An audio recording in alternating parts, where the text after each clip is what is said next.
You see the green and red. The green and the red you see here are reflect those people under the age of 40. And what appeared to have happened is they started going out, and we all know that when that happens and they get infected, they spread it to other people. And that's what we saw, not just here, but that's what we've seen globally, actually. And now you see, but in terms of deaths, you see this huge purple area here, and that represents the 60 and older in terms of deaths. This is the daily death rate. So you can see the daily death rate very different from what we saw in terms of case rate. And that just shows you that, particularly as you get older, that the risks go up because a lot of the underlying conditions are also much higher prevalence in older people. Now, here is what we saw when and some of the events. So there was a shelter in place right here back in March and April, and you see that worked well. And then we had to finally phase 1, 2, and 3 of reopening. And guess what we're seeing? That occurred. That was associated with the second peak. We went back to some of those practices. Things got better, and then we relaxed again. We had Thanksgiving and Christmas, and you see what happened there with people getting together. So that also suggests that maybe the idea that we stop using masks. I think we've seen that video before, and it's probably not the greatest idea. One of the interesting things that was observed by our colleagues in Houston put this together. This graph shows you the daily movement of people using cell phone data. And you can track, if people have their cell phones turned on to be trackable, that's what you can do. And you see right here when the shelter in place was there, you see the dramatic drop in people's movement based on their cell phone data. When we relaxed, it went back to almost where it was before. So that's just another measure in the ability of our colleagues to do that. Now we can look at things like distance traveled. The darker ones are longer distance travel, the lighter areas are short. And we can actually do this, our colleagues can do this right down to the census block. That's even beyond the zip code area. And our colleague Ashraf Yassin has created a dashboard, which is available to people, showing that the cases that are, the number of cases and the case rates in different zip code areas. So there's a lot of information. I can go this into detail, but I just want to show you what our colleagues have been able to do and showing the number of, and in our area, the cases, and the darker means more cases, the lighter means fewer cases per 1,000. So this is normalized to the population. And this is simply to show you some of the information that we're providing to the city and the county to help them manage the outbreak. So this is a real partnership between the city, the county, the university, both our school here in Brownsville and our colleagues in Houston have been so incredibly helpful with this program. So I'm going to turn this back over to Dr. Fischer-Hoch, who's going to talk about some of the research studies that we're doing now in the area to try to add to our knowledge of the impact of COVID-19 on our population. So what happened exactly a year ago is that we all said we'd better stay at home. So it was serious social distancing, and that meant our teams as well. We have in the clinical research unit a team that's been with us, some of us have been with us for 16 years or more, who have collected our Cameron County Hispanic cohort. These people are recruited from houses by randomly selected, knocking on front doors and asking people if they participate. We then bring them into the clinical research unit and spend 4 or 5 hours doing really extensive examinations. This has given us an enormous, very wealthy database. This is the foundation for an enormous number of collaborations, not only with the University of Houston, the Medical School, MD Anderson, UNC, and now San Diego. So this has been a big program. And we said, what are we going to do? So the first thing we did was told them to stay at home and to cancel the visits to the CRU, and then we scratched our head and said, okay. So they then started to contact all the participants that they had in the cohort every regular basis to say, how are you? Are you okay? And if you're not okay, what symptoms do you have? And that way we're able to categorize and classify who had symptomatic COVID and who had not. And then we said, this is really working well. So we invited the Salute program, which is separate from ours, and Dr. Rannigan here, if they would like to participate, because they have an outreach program to people with uncontrolled diabetes. And we did the same thing with those. So that's what we did until about September. And then we said, time to bring them back, folks. So at that point, we set up PPE in the CRU and had a protocol for bringing people in. They had a telephone, we came down, brought them up, everybody with masks, PPE, all those kinds of things, and started to take blood specimens and to do examinations and to ask them questions. So totally, right to date, the last numbers were 27,451 calls. So I applaud them for this. You know, they got all sorts of things on the other end of the phone. People who didn't want to talk, people who wanted to talk for an hour and a half, and so it goes on. About 2,000 of these were successful. Why so few, you might say? Well, it's absolutely classical. Phones in this community are disconnected. They don't answer. 46 have died. That's all cause deaths.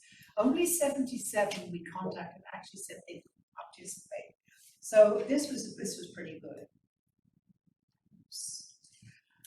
So the symptoms that we identified by doing this are quite simply those that you should know about COVID, that some of you may have even experienced. Cough, headaches, body aches, fatigue, sore throat, fever, short of breath, chills. The reporting of loss of smell, not many people, it may have been more difficult for them to be able to identify it, to report it to us. But so we got a very good picture of the disease in the community, so we started with that. So when we look at the results that we have right now as of this week, among those 2,100 plus, 160 have reported symptoms. So it sounds like 160 out of 2,000 were actually infected with COVID during the period we were shut, in fact, from March 3rd until today.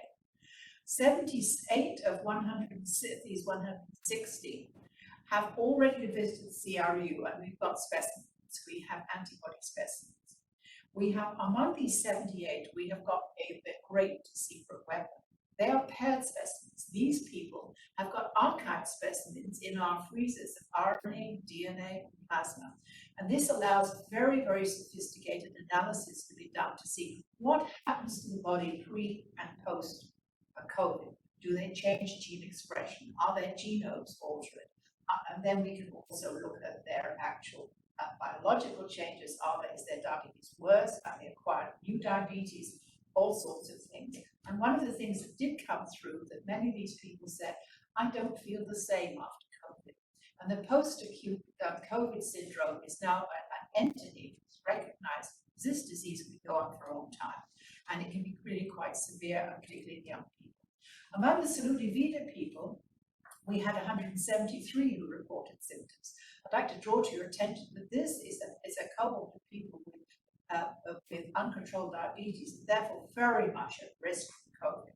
So 29 out of 70 that we have the phone numbers for have already come to the clinical research unit. Now we have single specimens on these people, but they're still very valuable, and we're still continuing to collect people. The clinic today has people in having this examination.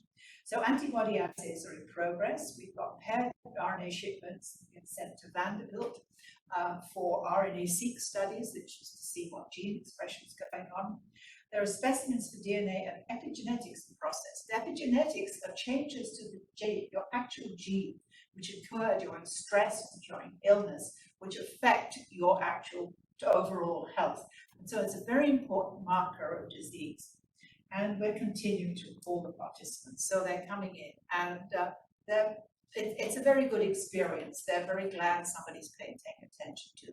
60% at least of these participants have no health insurance of any kind. If they need any kind of health consultation, they go to the ER. So these are your ER flyers who have nowhere else to go. So it's a really good service tool.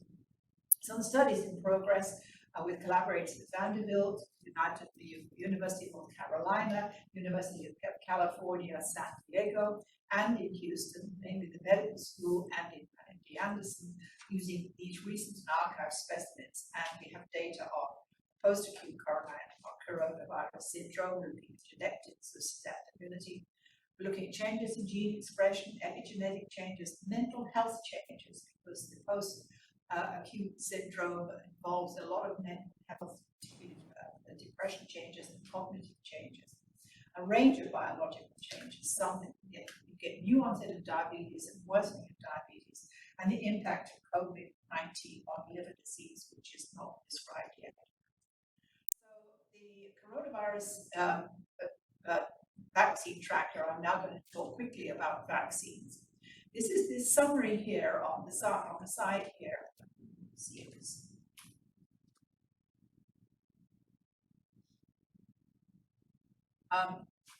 Here, the number of vaccines that there are in phase 1. Phase 1 is where you just test about 100 people to see if it's safe. Phase 2 are vaccines that are where you continue safety and also look for whether they produce antibodies. You may guess efficacy, which means do they work. Then phase 3, where you actually see whether they work, where you have to have 30,000. So 40 are in phase 1, 27 in phase 2, 20 in phase 3. Authorized vaccines, we have 6. We'll talk about those briefly. Approved, we have those 6, and 4 have been abandoned because it didn't work. On the right-hand side, you will see a list of those vaccines that are around. So we have a lot of vaccines. This was a massive scientific effort to put these vaccines together, and everybody has tried to do it, and there's been some really good results. Now, the genetic vaccines, those of you at UT Health would have had an mRNA vaccine, which is messenger RNA. It's a genetic vaccine, and it delivers one or more of the coronavirus's own genes into our own cells, but just the gene we want our immune system to see, only that bit, which belongs to the spike protein. The spike protein is the thing that sticks out on the virus that you've seen pictures of all over the place. And you will see it's on the edge of this thing. And the two that we're using are Pfizer and Moderna, and the efficacy of these is 95% and 94.5%. This is extraordinary. This is the highest efficacy that you could possibly wish for. And if you say this is a new vaccine, yeah, it was put together in a year, but the people who made these vaccines, thought these vaccines up and designed them, have been doing this work for 20 years at least. And some of them were told that it wasn't worth doing. Now they're up for a Nobel Prize. So those of you who haven't quite got your 25 R01s, have confidence you might still get a Nobel Prize. So keep at it. The viral vector vaccines are different animals altogether.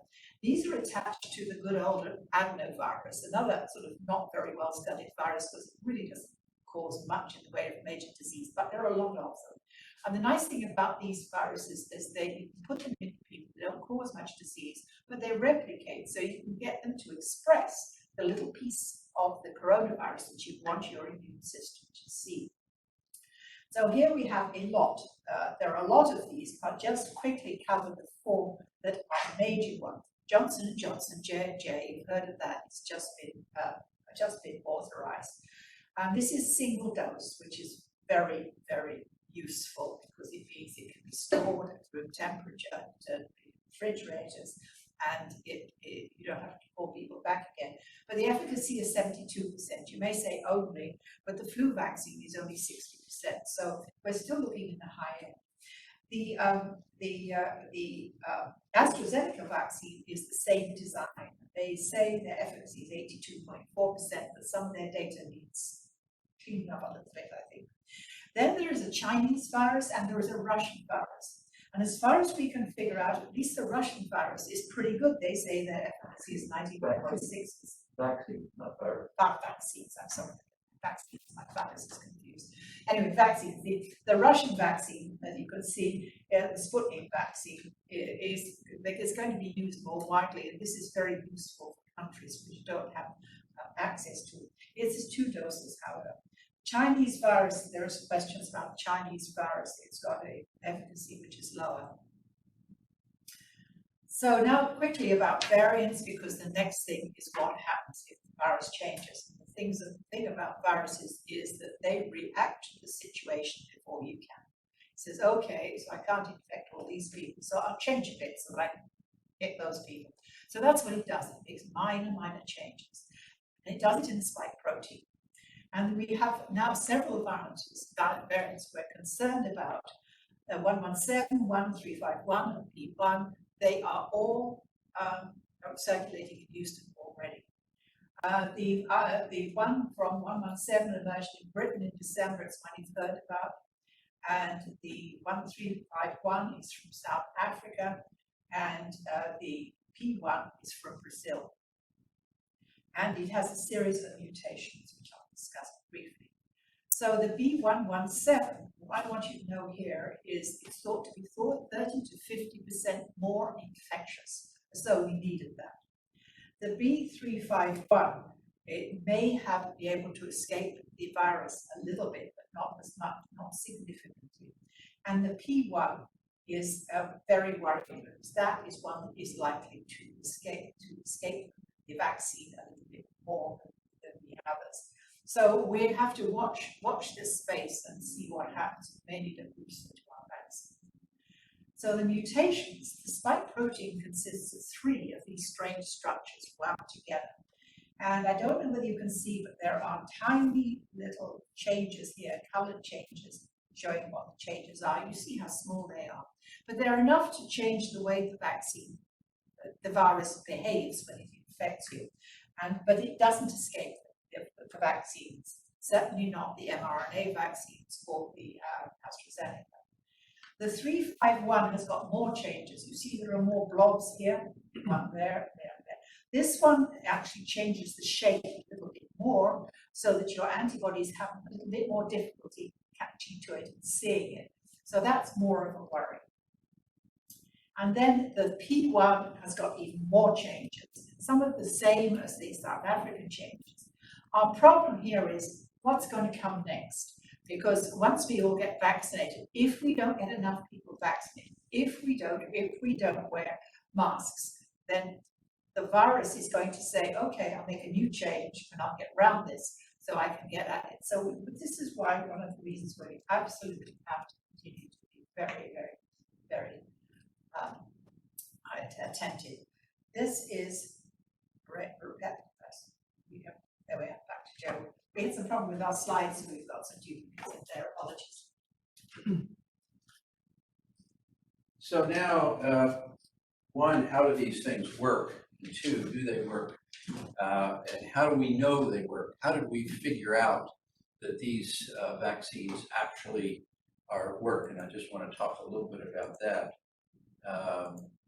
So this is this is a cartoon of what it looks like. You've seen that, and there's the spike protein gene in red there that codes. This is all coding. So the various parts of the virus gene codes for different pieces of the protein that make up the entire virus. But the key players are these spikes that are on the edge, because that's how they connect to the cells in our lungs and elsewhere and infect them. So that's why this is so key. And when an antibody gets on those spikes, it blocks that.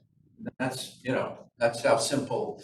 It's a very simple concept, but it takes a lot of work. Now, how are these particular the Moderna and Pfizer ones made so that you could take this piece of mRNA gene from the virus and get it into cells in our body? Well, it turns out that they are put inside of these little things are called nanoparticles, meaning really tiny, small, minute, minuscule, you can't see with your eye particles. And inside of these fat particles and our lipid particles, which is fat, they stick the spike protein, and that allows it to then be injected into our arms, and then the mRNA goes into our cells and starts to make the spike protein. And the spike protein then is seen by our immune system, and antibodies are made, and some other responses that I won't go into that are more complex. The point is that most people talk about the antibodies. Well, that's how the antibodies get made.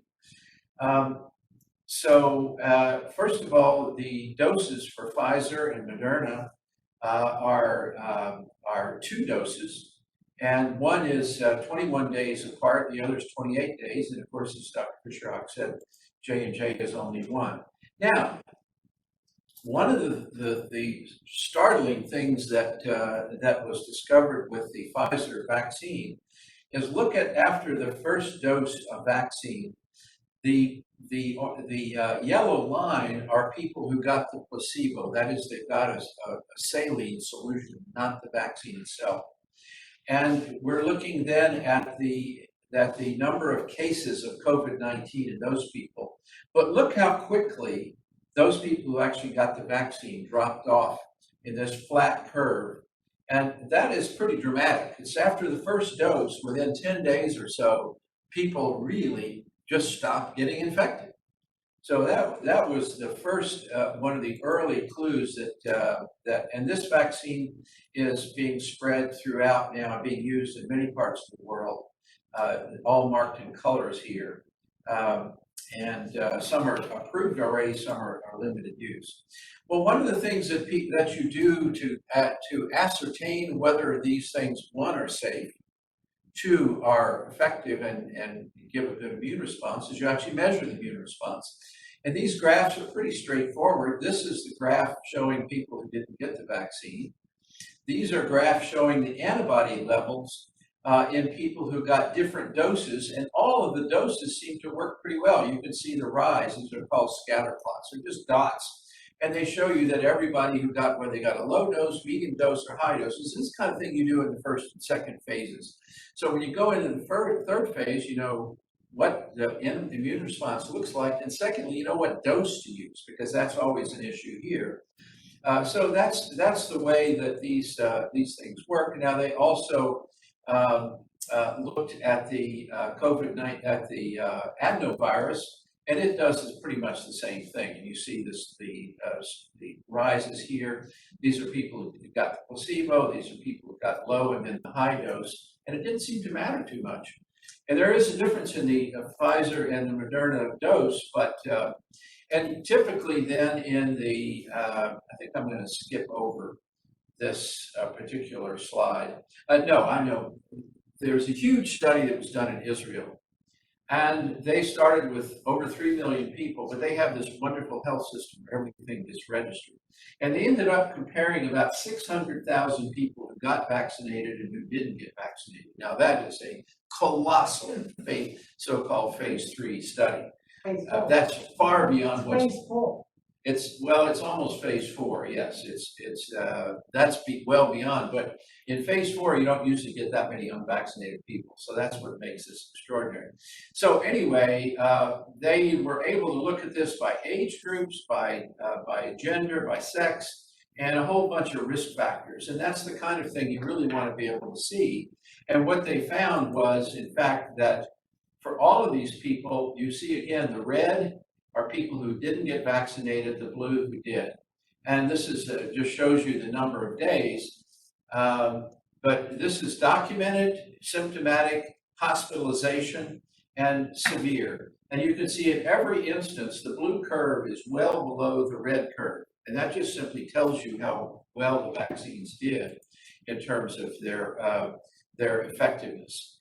And I'll stop with the Israel study, just simply show you that 14 days after the first dose, already 41% efficacy, 21 to 27 days after the first dose, 57%. 7 days after the second dose, 91% efficacy. So this is a fantastically effective vaccine. It doesn't matter whether it was men or women, it was the same for everyone.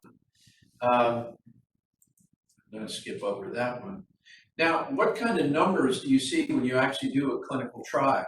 Well, here's a trial. This is the actual vaccine efficacy trial of the Pfizer vaccine. And you see that there were, out of 18,000 people, there were 8 cases. 18,000 who got the vaccine, there were 8 cases here. And in here, in the placebo, out of 18,000 people, 162 got. That's how you calculate the efficacy. And I won't go into the arithmetic of that, but it's pretty straightforward.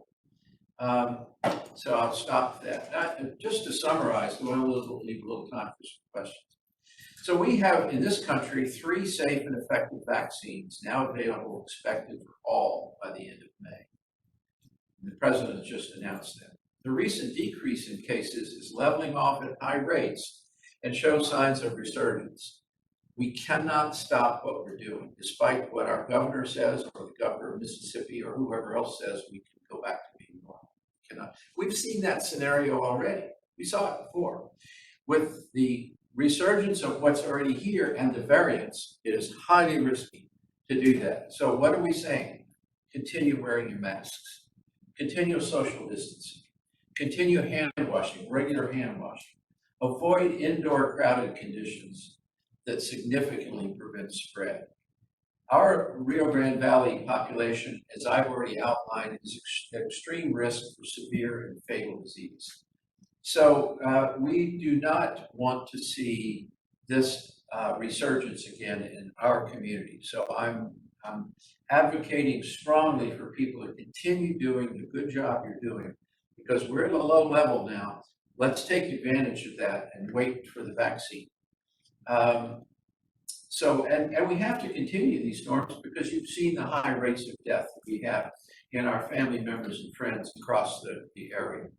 The good news, there's vaccine at the light of the end of this long night. If we stay the course and prevent a resurgence, we give the vaccines an opportunity to actually work, because they are working against the variants. But the more replication the virus does, the more likely we are to get mutations and more variants. So let's really stay the course so that we prevent resurgence and let these vaccines do their job, because they will do their job. And again, we have these variants in the wings, as Sue mentioned. All the variants have now been seen in Houston. We haven't looked for variants here, so we don't know, but I have no reason to think they're not here. So that's in a very brief period, a lot of what's going on here, as well as beyond, and what we think is going to be key to continuing our decline in cases. So I'm going to stop there, and we'll be happy to answer questions. You may invite people to unmute. Yes, please unmute and feel free to ask any questions. We'll do our best.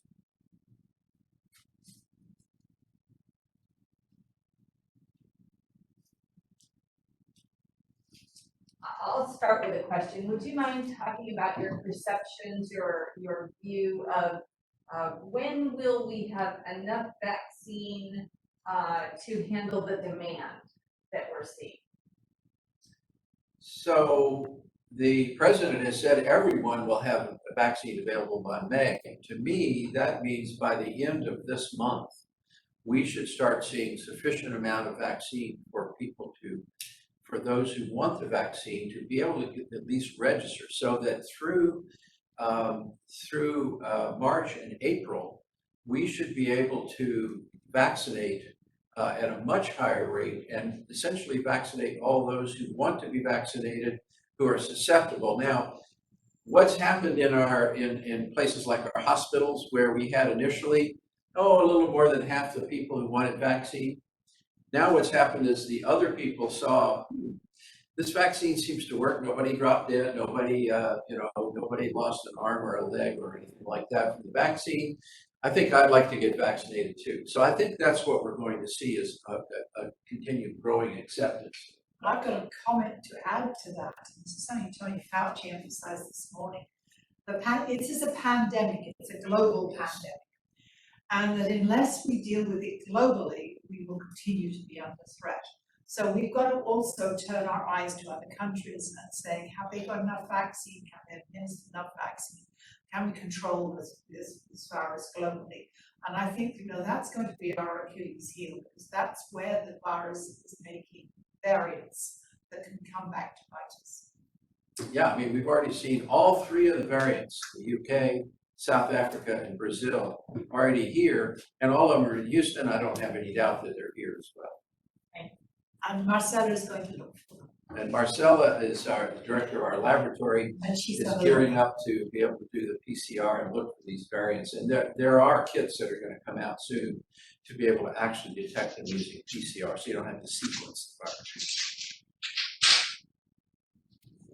Joe, this is Eric. Can I ask you, or Joe and Sue, this is Eric.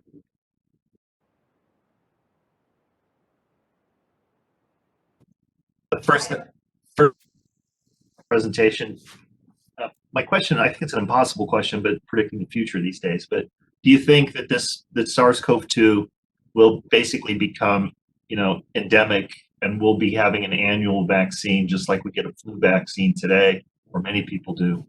And we should just, in order to keep it, we'll never get rid of it. We'll never get over it. It'll just be an annual event where we'll analyze the sequences that are around and their relative frequencies. Somebody, probably led by the CDC, will formulate a vaccine, particularly with RNA. It's pretty easy. And then we'll have an annual vaccine. Yes, I do. And the reason for this is understanding the virus. The virus is going to mutate and change. It can also species jump to animals. It has been seen in cats and in dogs. It's been seen in mink. We don't know what the consequences of that are. It can change and it can come back. And it will probably continue to do this pretty well indefinitely, but at a low level. So it's going to be much easier to control. It's not going to be the kind of situation we have now, but it's going to be more like the flu. But we do have to remember, and I would like to encourage people to remember, that the flu is not a good thing. And getting the flu vaccine every year is very important. So we very well may have a variant boost each year. One of the things that's happened down here, Eric, this year is quite interesting, and it may portend some strategies for flu. So we've been working with our hospitals now for a long time, and they look for flu regularly, and there really has been almost none. Yes. And we think that that's because of the precautions that are being taken for COVID. So I agree with Sue, the issue here, will we eventually have a common reservoir? Now, with flu, we have common reservoirs. Birds and pigs particularly can replicate virus. That's where it often mutates and then eventually jumps over into humans. And if we saw that occur with the COVID, that would certainly almost help to ensure that we're going to continue to have it. But even with this huge global challenge, unless we can literally vaccinate everybody, this virus mutates so easily that it's going to be hard to control. So I think your fears are well grounded. Yet we have to remember the virus's strategy is to keep one step ahead of us. And this it will continue to do, and actually eradicate. Only a virus like measles or smallpox will be eradicated because we have no non-human reservoir for it. So that's really what our concern should be. We've got a question from the chat that says, my parents received their second dose of vaccine. So is it safe for them to visit family members? So can you talk about some guidelines for that? So the CDC has now come out to say that it is safe if you've had 2 doses and you're 14 days out from your second dose to have small groups of people together if you continue to practice the kinds of these standard things that we do, wearing a mask. And certainly if there's someone there who is not vaccinated, be extra cautious. But we don't yet know how long the immune response lasts. And we don't, because of these variants, we don't know how soon we may start to see recurrent infections because of variants. So all of this has to be, we have to take this with great precaution. We're not going to suddenly shed masks and stop doing what we're doing, even with the vaccine right away. Yes, there's one very worrying little fact in the background, is there are 4 common coronaviruses, the beta coronavirus and the gamma coronavirus, 2 of them each, that cause the common cold every year. And so if you get a cold, you may well be having a coronavirus. These unfortunately induce an immune response which only lasts about 9 months. So the same virus can get you again next year.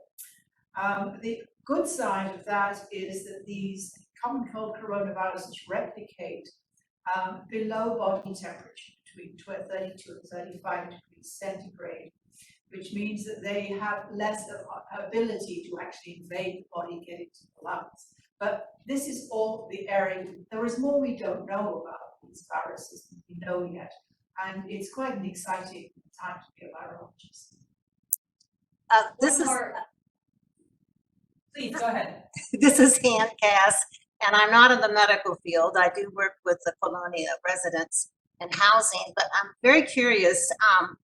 Someone came by and said they opened up a free infusion center for the treatment of COVID, and I'm not sure what is an infusion center.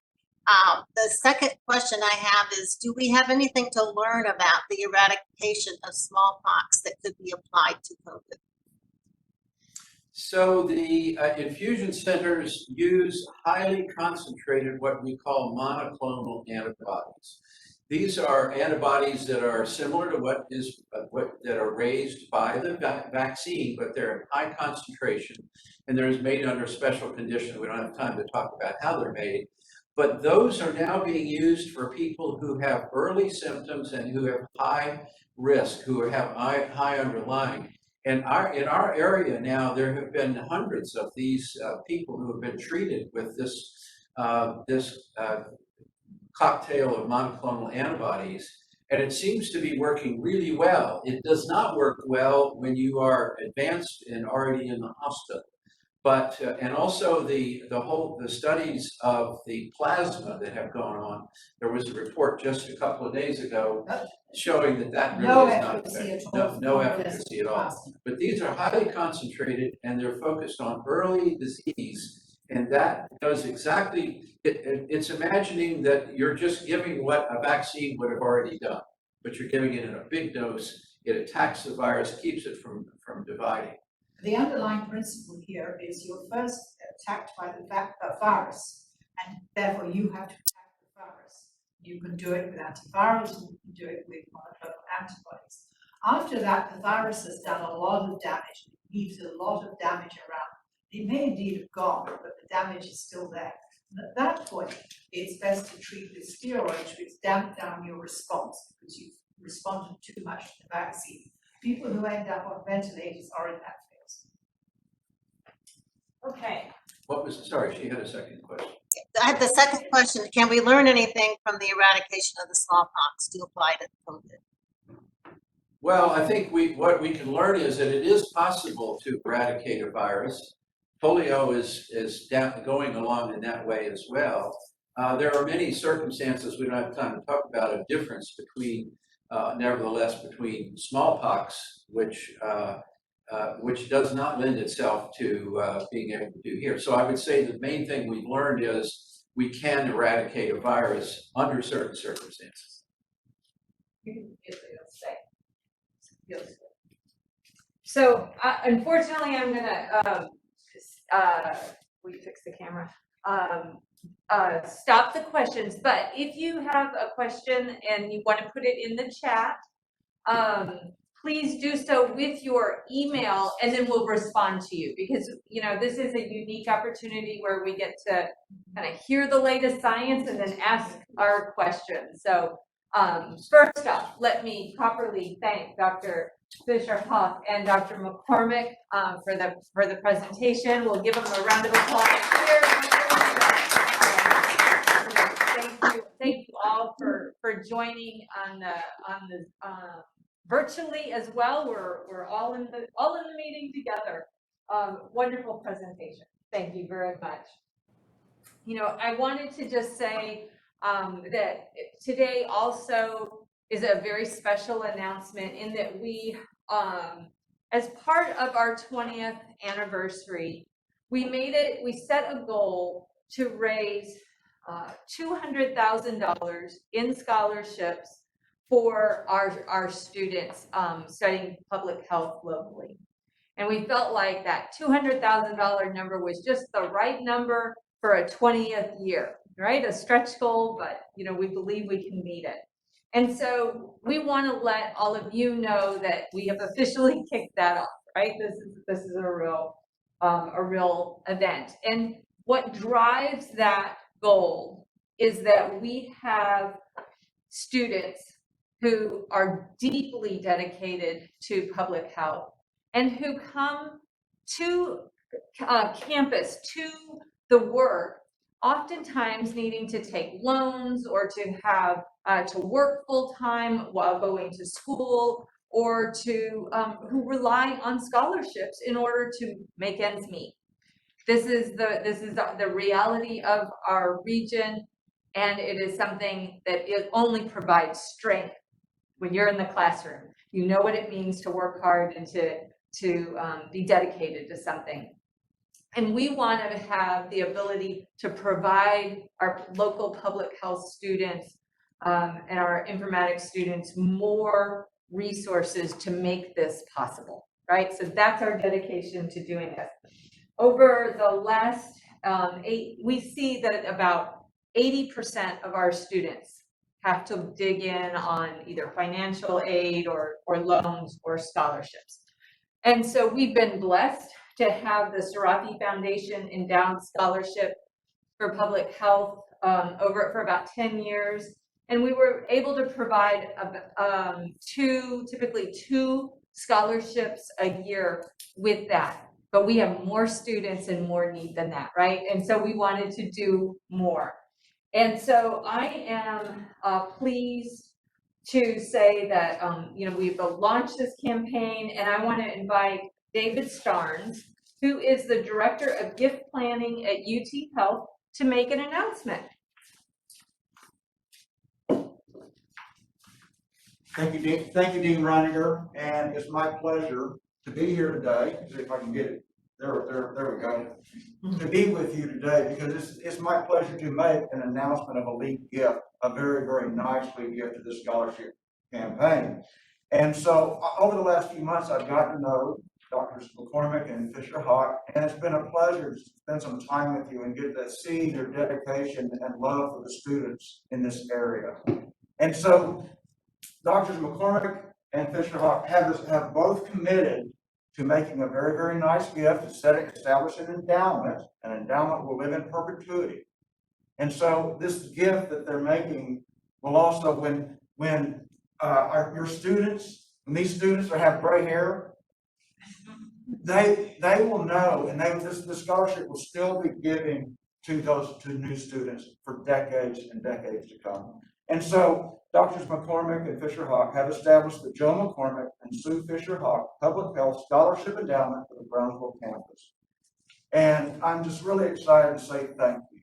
And Sue, we have some pretty flowers for you, and I have also and we also have a nice thank you letter from Kevin Foyle, our Vice President of Advancement for UT Health, and just want to say thank you. Now, honestly, we can never say thank you enough. We can, and that's just with all our gifts. We can never say thank you enough for folks, and they extremely nice to us. I hope you'll know, over the decades and years to come, you'll be receiving thank you notes from the students that are receiving your scholarship.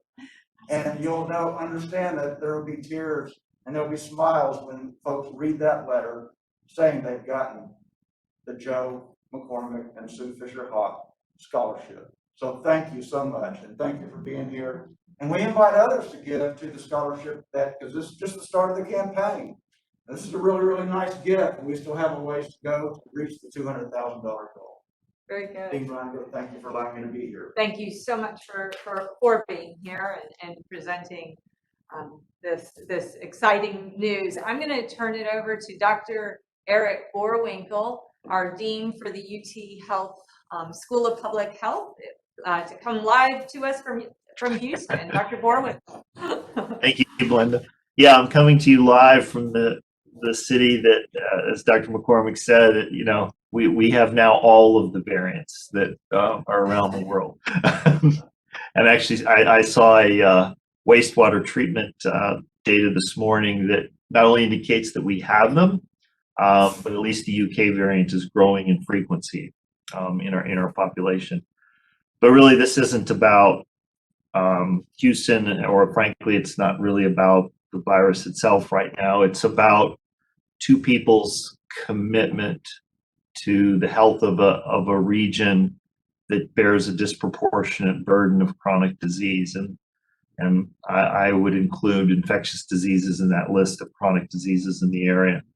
I've had the pleasure of not only knowing, but watching the impressive work of Joe and Sue for a long time. And they not only do they have a commitment to the students, which I'll come back to, but they have the commitment to the health of the region, both keeping people healthy and also when they do need health care, making sure there's available health care. So Joe and Sue, thank you very, very, very much. This endowment, though, I think is an opportunity to make sure that commitment and that kind of commitment goes on in perpetuity. So the students that will benefit and the young people that are in the audience today, they'll be able to carry that mantle and really, you know, show their effects for many, many years. So again, on behalf of the entire school that I'm here representing, all of the faculty, the staffs, and the students on our 6 campuses, we very much appreciate your long-term commitment to this school and again, to the health of the people of the Rio Grande Valley. So thank you very much, Joe and Sue. Thank you, Dr. Borwinkle. Appreciate that. And you know, it wouldn't be right to make such an announcement if we didn't give the generous donors a minute to speak. So Joe and Sue, are there any comments you'd like to make? So I think Sue started off by saying that we are here much longer than we ever expected to be here. And it is because of this community. And as corny as this may sound, it's true. We came from a whole different background and we were living in France. We said, let's go to some community where what we do might matter. And that's how we ended up here. We interviewed here in one other place. This was the kind of place where we've worked in the past, places like Africa and Asia and South America. And so we came here, but fully expecting maybe to spend 8-10 years. And here we are 20 years later. And what can I say? We still enjoy what we do. We love working with all of you, with our staff, with our community. And that's why we're still here. I've just got 2 things to say. One is my sort of pride in the achievement, which is when I first came down here and I talked to anybody outside Brownsville, particularly outside Texas, they said, where's Brownsville? Nobody says that anymore. And that is really the fruit of our work and our publications and our research program, which has been really very, very successful. The other thing I want to say is how much I've enjoyed working with the population here, recruiting and training people who work with me. They're absolutely terrific. They've all been here a very long time, nearly as long as we have. We were just here first, that's all. And they are the ones who do the work and who really are carrying forward the programs. They're the people I want to congratulate. And I'm very excited to see how many of them can get through from not being able to pass a GRE to being about to present a doctoral thesis. So we have to remember that this is a poor community, it's disadvantaged, and poor people are not stupid. They just don't have the advantages, and it's just lovely to be able to give some of that. Well, thank you to everyone who attended today. Thank you to Joe and Sue for the presentation. As always, we learn so much every time, and so that was tremendous. And thank you also for the tremendous lead gift. making a difference, not only today for something for us to celebrate, but forever and ever. So thank you all so much. Have a great day. Thank you all so much. Bye, everybody.